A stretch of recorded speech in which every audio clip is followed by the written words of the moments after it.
Ubi, où sommes-nous? Quo, où allons-nous? Unde, d'où venons-nous? Quoi, par où passons-nous? L'humanité agricole, qui commence au néolithique et s'achève ces jours-ci, composée de paysans, éliminés désormais, vivant dans un paysage maintenant disparu, l'humanité agricole avait modelé la culture et l'espace en les référant à des lieux, à des nœuds que nous défaisons comme obstacles à nos transports, puisque nous passons par l'espace au lieu d'habiter en des sites ou places, et que nous résumons notre expérience en répondant sans cesse à la 4e question, ignorant les 3 premières. Et puisque nous parlons latin, pour une fois qu'il ne fait plus la coutume, nous répondons aux 3 questions premières par pagus, le paysage, hortus, le jardin, et locus, le lieu. J'ai parlé naguère longuement du premier, ordonné autour des dieux païens. Je laisse le dernier à son mystère, sans doute centré sur le corps, autour du sexe et du sein féminin. Je médite sur la dalle funéraire autour de laquelle se compose le jardin. Côté cour, côté jardin. Cette expression, issue de la maison ou du théâtre, place à l'opposite 2 lieux que le langage cependant assimile. Un seul mot indo-européen, en effet, gorto, engendre une famille latine et germanique, voire slave. Côté latin, le hortus de l'horticulture contribue à former la cohorte, ce groupe militaire cantonné dans une division du camp romain, fermé de fossés, de tours et de pales, et partagé en quartiers. Le mot cour nous vient de là, ainsi que les hautes et basses cours, judiciaires ou agricoles, et le cortège, la courtoisie, comme le verbe courtiser. Le mot jardin nous revient du côté germanique ou même slave, où la terminaison des toponymes en grad dérive du même enclos. Stalingrad, le jardin de Staline, surprend un peu comme cousin des cours d'amour. L'anglais yard signifie à nouveau l'ensemble de la famille, cour, enclos, jardin, bientôt cimetière. Les espaces fermés de buissons ou de murailles divisent ville et campagne ou associent en un tissu composite les champs du paysage et les bâtis de la cité. En ce sens, le jardin ou la cour peuvent passer pour l'élément, urbain et rural, de l'espace tel que le perçoit ou le fabrique notre culture indo-européenne, sa cellule de base. L'origine des mots qui traversent la pseudo-barrière des langues en Europe, du sud au nord, de Kierkegaard à l'Hortensia et d'est en ouest, fortifie ou assure nos souvenirs de fermeture. La ville se fortifie, le camp militaire se ferme, la ferme se clôt sur elle-même, le champ labouré s'entoure de défense. Sans doute, la clôture oppose-t-elle les cultivateurs sédentaires aux nomades errants et imposa-t-elle à nos langues, cours et jardins, comme cellules élémentaires de l'espace quand la révolution néolithique inventa l'agriculture. Vieux langage, vieux partage du paysage, groupes sociaux archaïques, antiques idées. On hésite à dire ce qui remonte au plus haut dans l'oubli et la mémoire de notre culture, du mot jardin ou de la chose ou des pratiques agricoles qui le font et qui le pensent.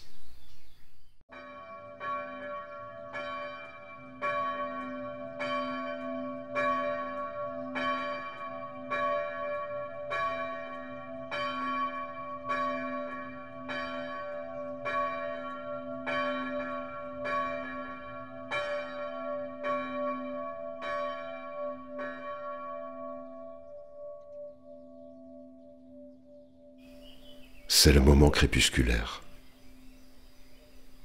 J'admire, à assis sous un portail, ce reste de jour dont s'éclaire la dernière heure de travail.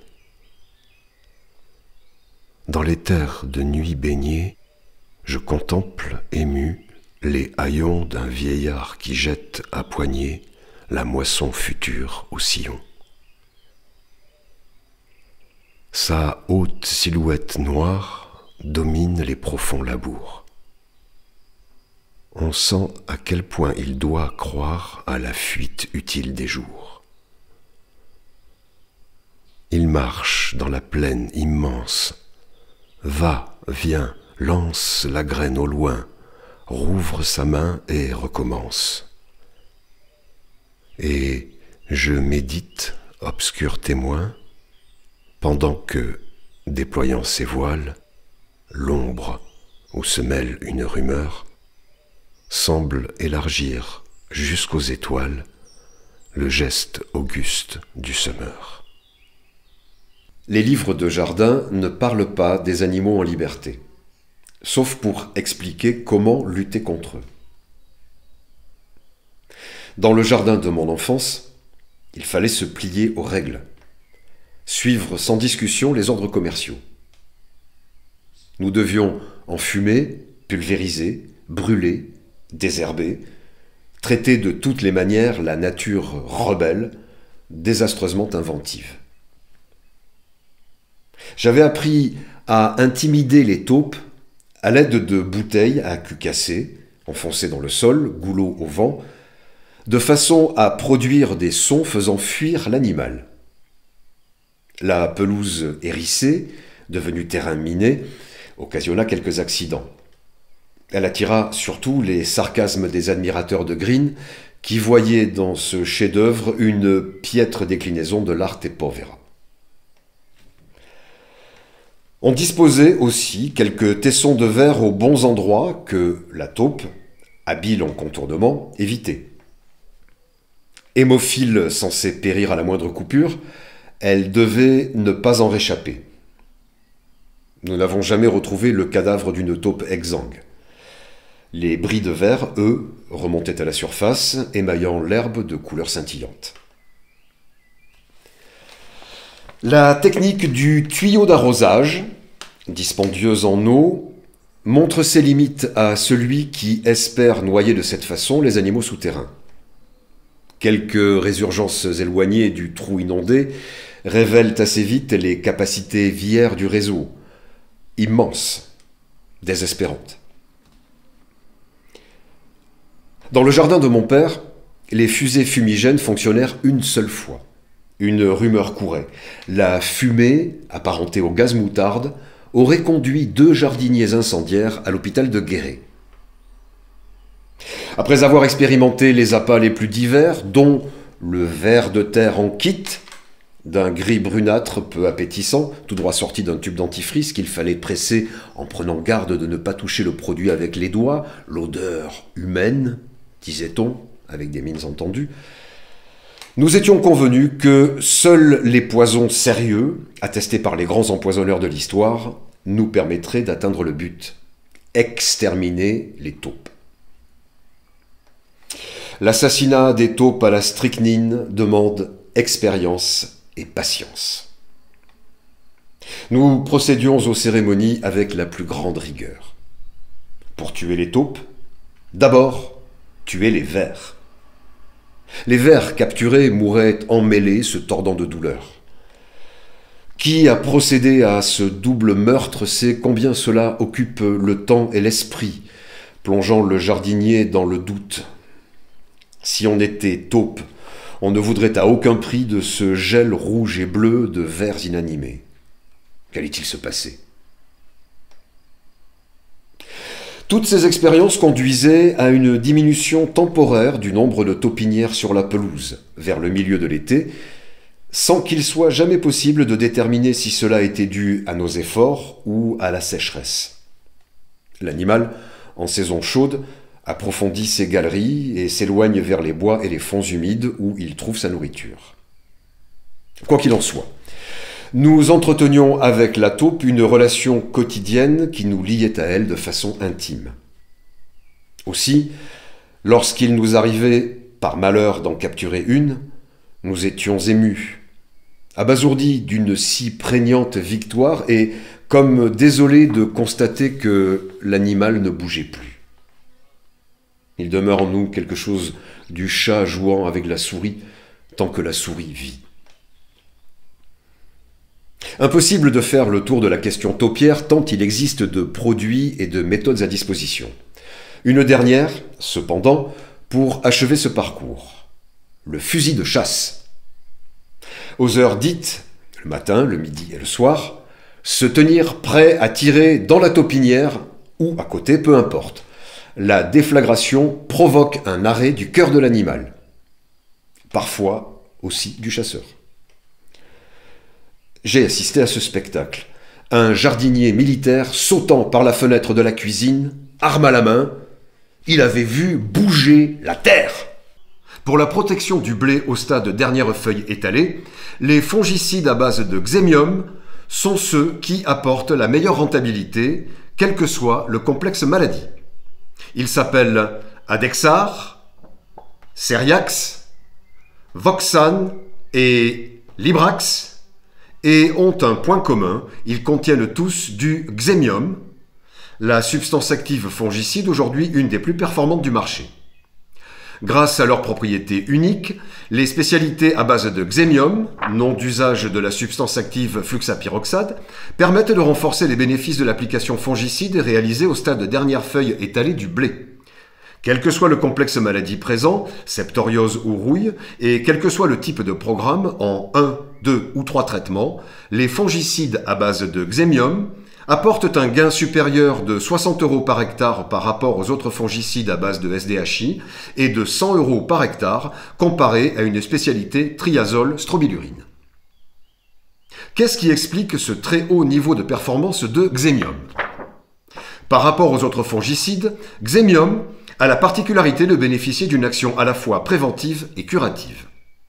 Par leur action préventive, les molécules de xémium, mobilisées à la surface de la feuille saine, se distribuent progressivement dans la plante. Elles assurent ainsi une efficacité dans la durée et préviennent de contaminations éventuelles. Xémium bénéficie en plus d'une vraie souplesse d'emploi. Qu'il soit appliqué en conditions optimales ou en situation difficile, il sécurise et régularise la performance fongicide du traitement. C'est aussi une substance active très polyvalente. Avec xémium, plus besoin de choisir, il peut s'utiliser sur toutes les céréales et présente les mêmes niveaux d'efficacité sur blé comme sur orge. Les spécialités à base de xémium sont également très faciles à utiliser car elles se présentent sous la forme de fongicides à large spectre d'efficacité prêts à l'emploi.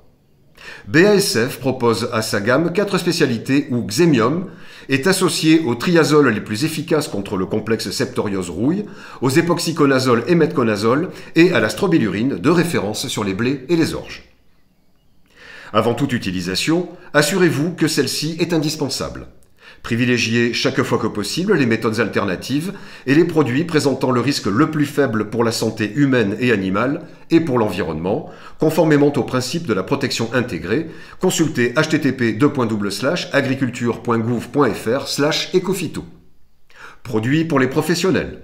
Utilisez les produits phytopharmaceutiques avec précaution. Avant toute utilisation, lisez l'étiquette et les informations concernant le produit. Choisir pour la protection de ces céréales un produit à base de xémium, comme Adexar, Ceriax, Voxan ou Librax, c'est s'assurer l'obtention de la meilleure rentabilité de son investissement fongicide. BASF, We Create Chemistry. En 2011, l'Union européenne a investi 3 millions d'euros dans la recherche et la promotion des insectes dans notre alimentation. Les agences de sûreté alimentaire ont été sollicitées pour enquêter sur les aspects nutritifs de l'entomophagie, ainsi que sur l'innocuité des insectes. Il reste de nombreux progrès à faire, aussi bien dans le domaine de la recherche que sur les techniques d'élevage. Les consommateurs sont particulièrement sensibles aux questions touchant à la santé publique. Si la qualité diététique des insectes peut être mise en avant, pauvreté en cholestérol, richesse en protéines, leur innocuité ne doit faire aucun doute, notamment à propos des risques d'allergie. La question ne se pose pas tout à fait de la même façon pour de petites dégustations d'insectes et pour une consommation de masse, par exemple dans le cas d'une généralisation de l'usage des farines d'insectes dans notre alimentation. Quant à l'éventualité d'une transmission de bactéries ou de virus à l'homme, les insectes sont zoologiquement si éloignés de toutes les espèces d'élevage de poissons, oiseaux ou mammifères que la probabilité en est extrêmement faible. Les insectes n'étant pas considérés comme des animaux domestiques, ils sont soumis à la réglementation concernant les élevages d'animaux sauvages.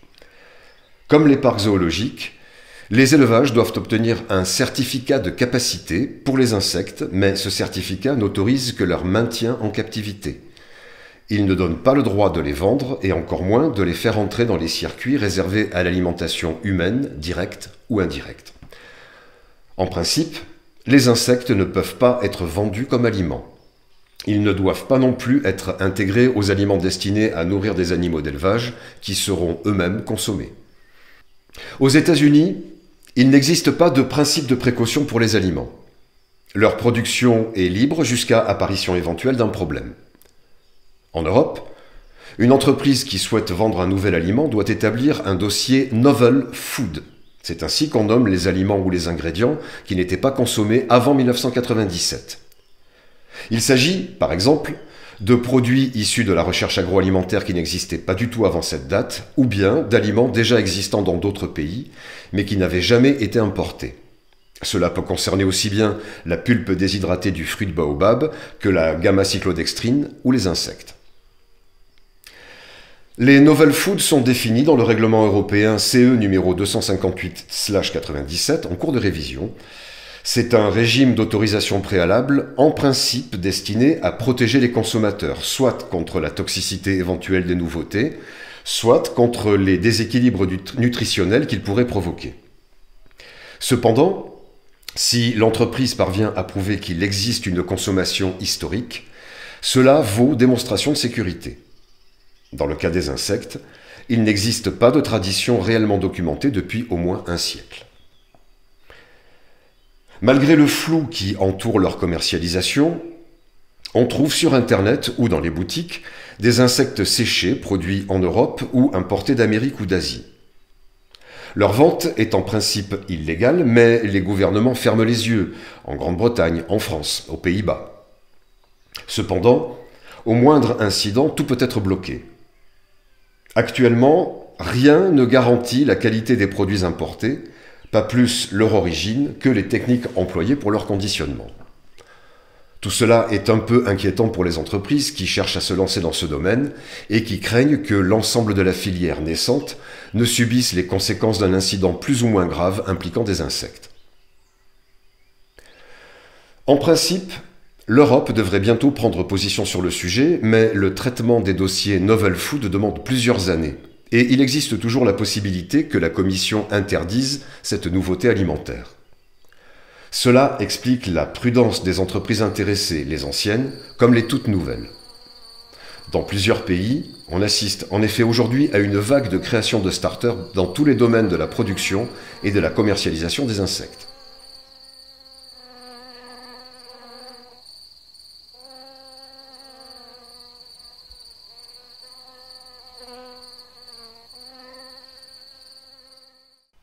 J'ai été acheter des pommes de terre, pas chères, à la ferme à côté. En refermant le sac, la fermière s'est penchée. Elle avait un vieux tablier d'où débordaient les courants d'air. Les pommes de terre étaient nouvelles. Avant de partir, je savais qu'elle vendait aussi des artichauts. Je reviendrai, j'en fais des gâteaux. Je suis rentré à la maison, j'avais derrière, sur mon vélo, un sac de pommes de terre qui me grattait dans le dos. J'étais aussi fier qu'un motard quand il y a une blonde sur sa moto, mais le porte-bagages était maillé et les patatons déquillés. J'en ai perdu tout le long du chemin. C'est tant pis, je reviendrai demain. Comme des doigts sur une râpe à rechtis. Ma vie est devenue un enfer. J'ai attrapé le démon de midi pour une vendeuse de pommes de terre. J'y suis retourné au moins 100 fois, mais c'était pas pour les patates. J'en prenais quand même 5 kilos sur mon vélo. J'aurais voulu lire dans ses yeux qu'elle m'aimait au moins un petit peu, mais elle fouillait dans mon cabas, je trouvais ça presque immoral, en m'expliquant que je savais pas que les patates gelées se pèlent mal. J'étais tellement amoureux d'elle que j'en rêvais jusqu'au matin, en frites, en purée, en croquettes ou en gratin. De sa beauté surnaturelle, elle m'avait foutu le diable au corps comme un essaim de doryphore acharné sur mes tubercules. J'aurais bien voulu qu'elle recule. On manquait de place dans le décor. Comme des doigts sur une râpe à rechtis, ma vie est devenue un enfer. J'ai attrapé le démon de midi pour une vendeuse de pommes de terre. J'en avais dans toutes les armoires, dans le piano, dans la bibliothèque. Il y a même des soirs où j'en sortais un peu du bar.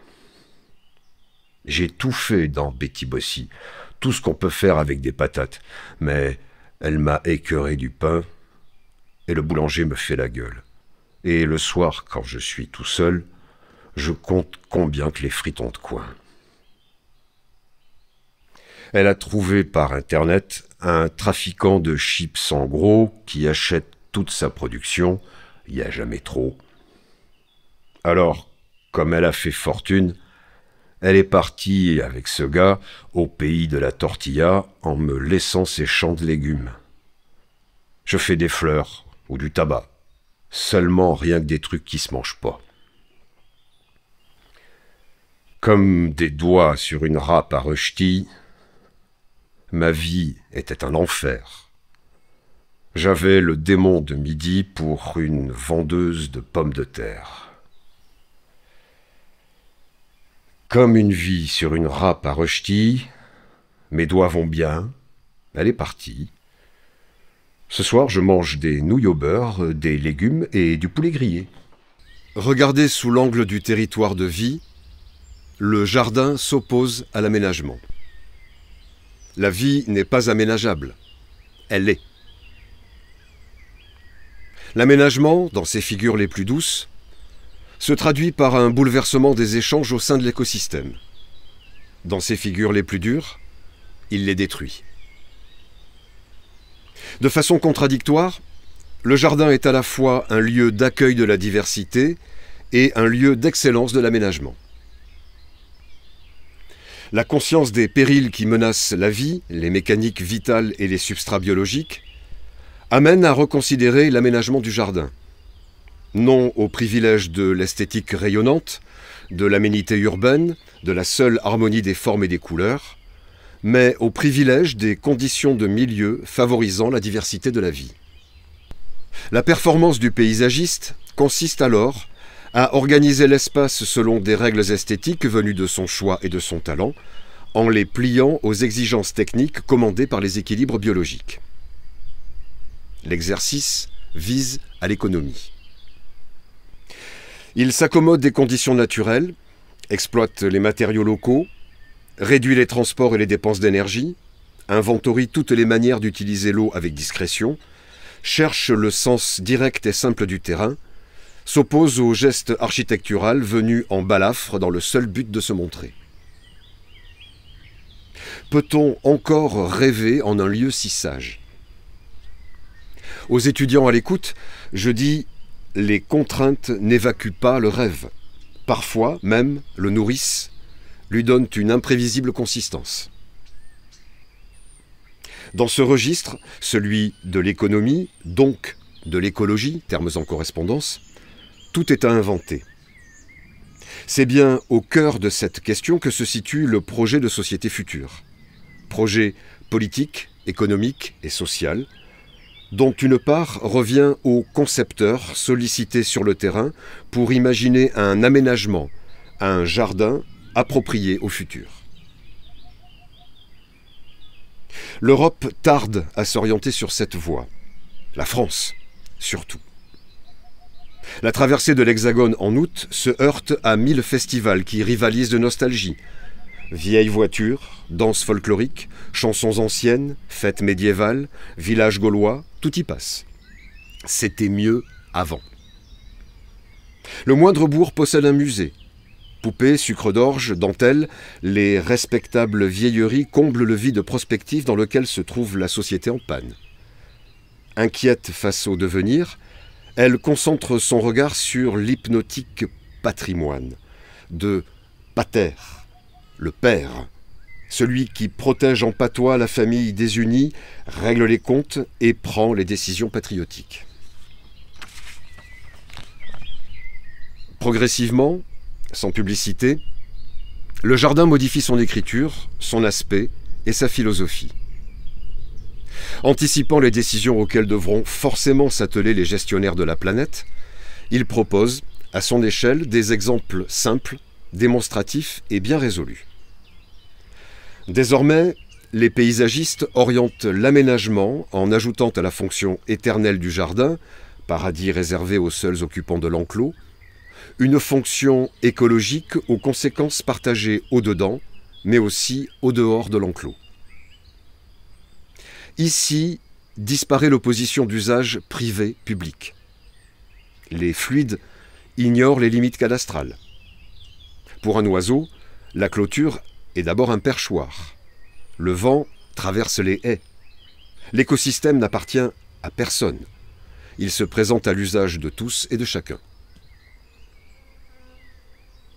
La réalité écologique, le simple fait d'en comprendre les mécanismes, subvertit en profondeur les règles de société. Le geste de chacun concerne la totalité du vivant. Le jardin d'aujourd'hui, aménagement local, se conçoit en rapport à un ensemble dépassant les limites du territoire d'intervention. Non seulement du point de vue du regard, ce qu'il a toujours fait, liaison au paysage, mais aussi d'un point de vue biologique, ce qu'il découvre. La capacité à interpréter les changements suppose une connaissance des mécanismes et non des recettes d'exploitation. Le propre de notre métier est de travailler avec les aléas. Notre sujet, c'est le temps.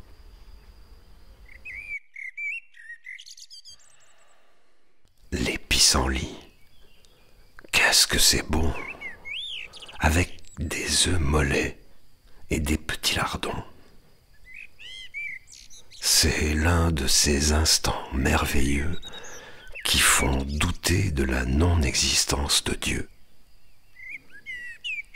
Les petits lardons bien rissolés, avec un bon vinaigre pour déglacer. Les pissenlits jetés par-dessus un court instant, faut qu'ils restent crus. Mais faut les ramasser dans les taupinières, parce que dans le bout, il y a plus de blanc. C'est là que c'est tendre, me disait grand-père. Tandis que c'est le vert qui donne le goût et croque sous la dent. Les pissenlits sont saisonniers. C'est juste au printemps qu'on peut en profiter. Quand leurs bourgeons fondent sous la dent, comme un petit bout de sein turgescent. Bien sûr, on peut très bien manger de la scarole, de la batavia ou de la laitue. Mais faut les acheter et c'est pas le pactole. Alors que les pissenlits, y a qu'à se baisser, on marche dessus. Les pissenlits, de toute manière, faut s'en délecter tant qu'on est sur la terre. Plus tard, on les mangera par en dessous, par la racine, mais ça n'a pas le même goût. Plus tard, on les mangera par en dessous. Ce jour-là, le goût des pissenlits, je m'en fous.